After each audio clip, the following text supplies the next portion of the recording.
एक दिन एक लड़की ने अपने पिता से पूछा, पापा, क्या आप कभी मेरी वजह से रोए हैं? उसके ऐसा पूछने का कारण ये था कि उसने कभी भी अपने पिता को रोते हुए नहीं देखा था। इस सवाल के जवाब में पिता ने कहा, हाँ, एक बार ऐसा हुआ था जब तुम्हारी वजह से मैं रोया था। यह सुनकर लड़की उस बात को जानने के लिए उत्सुक हो गई कि आखिर वह क्या बात थी जिसने उसके पिता को रुला दिया था। इस उत्सुकता को शांत करने के लिए वह किस्सा सुनाने लगा। बात उस समय की है जब तुम 8 माह की थी। एक दिन मैंने तुम्हारे सामने 3 चीज़ें रखी, एक पेन, एक सिक्का और एक खिलौना।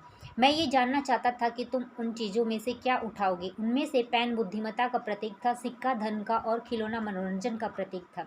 मैं ये सब बस एक जिज्ञासा के कारण कर रहा था।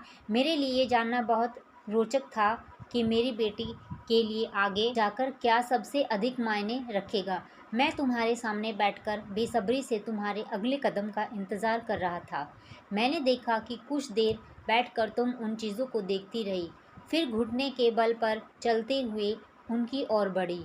जब मैंने तुम्हें आगे बढ़ते हुए देखा तो मेरी धड़कनें मानो रुक सी गई, लेकिन अगले ही पल तुमने उन सभी चीज़ों को अपने हाथ से उठाकर एक तरफ हटा दिया और आगे बढ़कर मेरी गोद में चली आई। बस यही वो पल था